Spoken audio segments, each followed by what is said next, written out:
is a new day to try to get right. This is a new day to get on track. Yeah, that's life in football. This is a new day to live your life. This is a new day to try to get right. This is a new day to get on track. Yeah, that's life in football. It's life in football. We are life in football.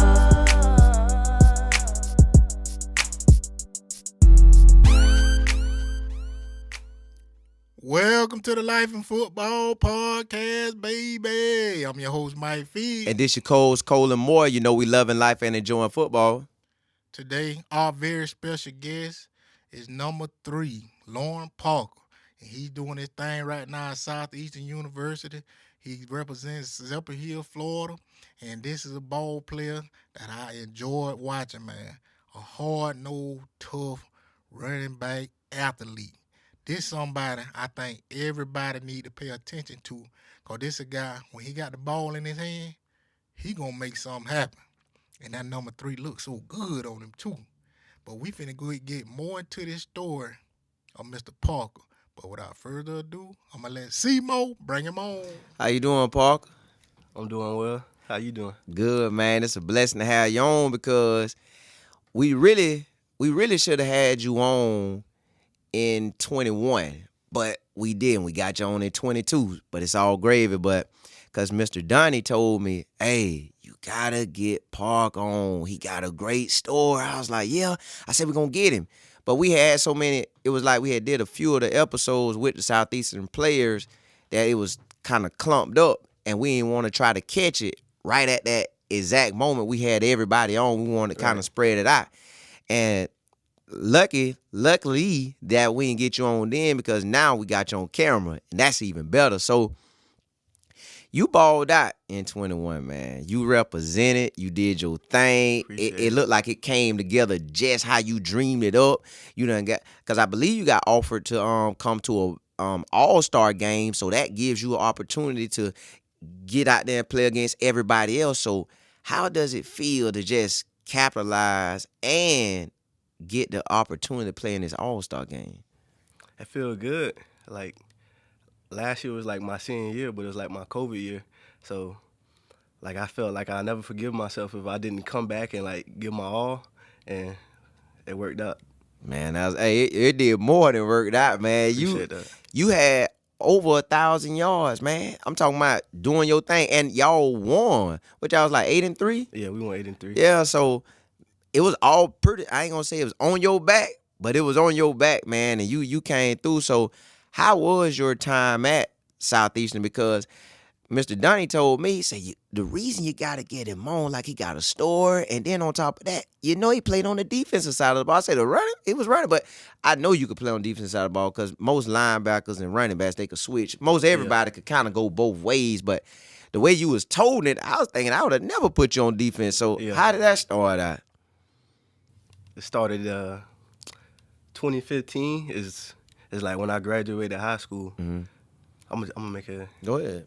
I think I'm gonna give you like the shortened version. Nah, so, give me what you got. Just ride it out. I got? Yeah, ride it out. All right. So 2015, I'm thinking, like, I don't even like care about like what position I play. Like, I'm thinking of like, oh, I'm trying to go to school with like my 2 best friends. Yeah. One was a D tackle, one was a receiver, and they were like they was planning on going to SEU. So I was like, I get to go to school with my 2 best friends. Mm-hmm.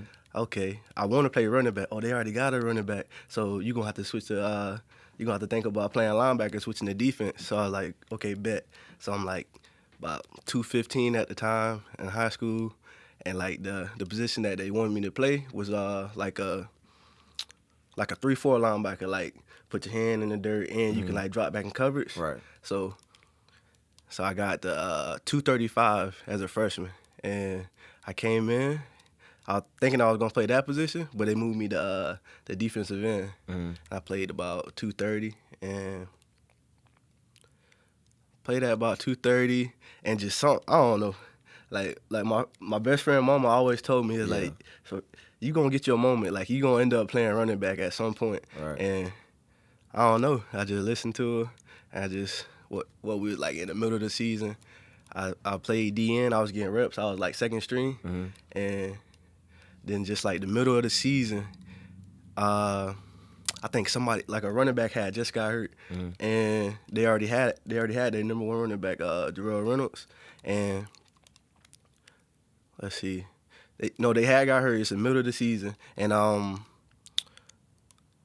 I think it was a scout team offense. Like they was scared to run the ball, and they were going against like the number one defense. And Coach, I think it's Coach Morris. I think he's from like Bartow. Yeah, that was my high school coach. Really? Yeah, Coach Morris. Yeah, Coach Morris. I know he ain't like that. Yeah. Yeah. He was like, give me somebody in there that's gonna run the ball. So offense wear white jerseys, and defense they wear black jerseys. And so I had on a black jersey at the time. He said, give me somebody in there that's gonna run the ball. So I'm in there 230, got a defensive jersey on, about to get the ball from somebody with a white jersey, and got the ball, ran somebody over. Next play, broke a tackle, and the rest was history. Like the next day of practice, coach had a white jersey for me. So so they already had their running back. So I was like 230. I was a big dude. So they wanted me for like goal line type stuff. But then I started to lose weight. Then I felt like I could see the potential in myself. So 2015, I played the rest of the season at running back. In 2015, I was like, you know what? I think I'm gonna go JUCO and play what I'm supposed to play. So I went 2015, 2016. I went back home to PHSC. It's a community college, Pasco Hernando State College. I went there for like a semester, transferred to a junior college that spring semester, and that was in Minnesota, Fond du Lac Tribal and Community College. So 2015, I played as a freshman. 2016, I went back home. I didn't play. 2017 was my JUCO year, and I went there. I did all right with, I think, 8 games. I had like 700 and something rushing yards, and yeah, I decided to come back home and just sit that spring semester out and decide like where I was gonna go and play football at. Then let's see. So I'm sitting thinking about like where I'm gonna go. Like I'm thinking like D2, like NAI, and I ended up going. I don't know. Like I was thinking about this Division II school, and I was gonna go there. I was like, okay, who went to the NFL out of here? Right. And I was like, okay, that's probably where I'm gonna go. Then I'm just working at CVS. I get a call from my our sports trainer right now, and he hit me up, and I didn't know who it was. You know, you never pick up like phone calls from like out of state. You don't know. Yeah. And just like I just picked it up that day, just in the middle of work, and he was like, hey Josh. No, he was like, hey Lauren, this is Josh. You still playing football? And yeah, then the rest was history. That was 2015, 2016, 2017. Then 2018 was going to be my freshman year. I was going to go back there, play running back. And yeah, so I was just trying to be the strongest because like I'm known for being strong. And that summer, like going into like, was it like, not OTAs or something like that. Yeah, that summer workout time. Yeah, I had tore my pec muscle. Oh. Yeah, tore it from the bone, and that was my medical red shirt for 2018. Then 2019 was my junior year, and now 2019, that's when we came. That's when we started. We had started at the end of 18, and then we jumped off to life in football, and that's when we just restarted rolling from there. That's when I didn't see you that year. That's when we started, but in 2020 is when we came and filmed the game, and we filmed y'all playing, and that's when he told me about you. Now, I want to know a little bit more about you, man. Like, how was it for you growing up? Like, you know, who helped raise you and who helped you to become the person that you are today? You repeat that again? How was it for you growing up, and who helped raise you? And who helped you to become the person that you are today? Growing up, I would say it was good. Like I grew up in Zephyrhills, and I would say it was a village of people as far as like football wise to help me grow up, like become like the football player that I am.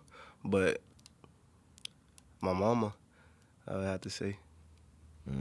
Now, what you're saying, your mom, that's a very important part because she not only help you in life, but she help you in football too, whether she know it or not. Yeah. And she doing that by being an inspiration and being an example for you. Now, I want to know, how is it for her seeing you today, playing ball at a high level and doing some major things on the field? I don't know. Like, I think she get a kick out of it. Like, she excited. She happy that I'm doing that. Like, I could have been in the streets, and like she took me. She took me out to the football field. What made you just keep staying focused on the ball? Like, I thank God that you had somebody that lead you to football. Like, you and your boys went to school, your best friends, because I met Mike in JUCO. Mm-hmm. So that me and him started clicking up where, man, we'll just hang out every day. And we liked the same things, and we wanted to have the success. We wanted to, graduate JUCO, graduate from college, wanted to go to the NFL, and just through all that, man, basically since 2004, me and this guy been talking every single day. Like, if we miss a day, we'll double down in a couple other days, call him out 3-4 times, So that was the point that I knew, like, man, this is a great friendship, and it's like went from friends to brothers. Do you and the guys that you came in with, y'all still roll tight like that?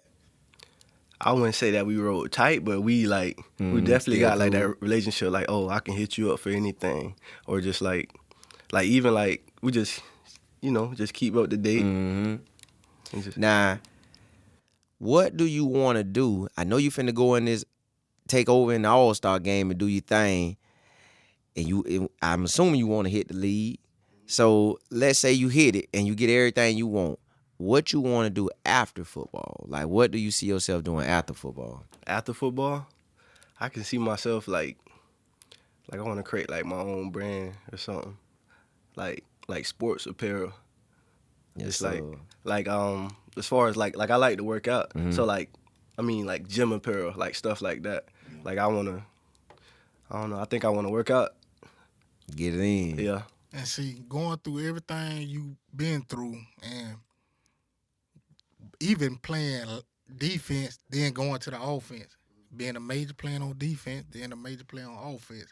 Is it any information, or basically what I want you to do, give some inspiring message that you can share with these kids that can help them be successful as well? I want to go back to what I was just saying, that I want to own it. I want to own a gym too. But as far as like what I can say, like as far as like inspiration, believe in yourself, because nobody else will, and just grind. See, this somebody who's been through a lot, went from offense to defense. Now he's at Southeastern, balling out of control, win number 3. Looking good too now. Running tough, running hard. Appreciate it. And everybody need to see an example at times, and he's a great example. And I want to tell y'all, man, y'all make sure y'all be looking out for Lorine Parker, man, because he's one of the best running backs currently in the country, and he's doing some big things out here. And he's talking about being a business owner and growing after life in football. And I'm going to leave y'all how I always leave y'all. Keep your head up and not down, or else you'll fall to the ground. This is the Life in Football podcast. Catch you next time. Appreciate y'all.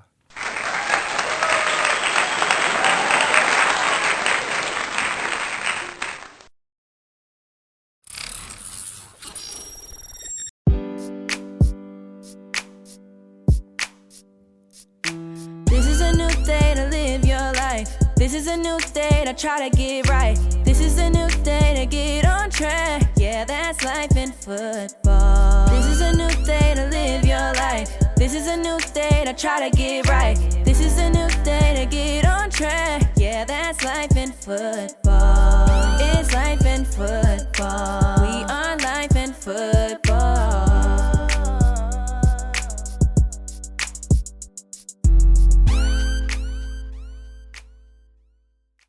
You are now listening to the Life in Football podcast. Check out the new website, lifeinfootball.com. Once again, the website is lifeinfootball.com. Thanks for listening.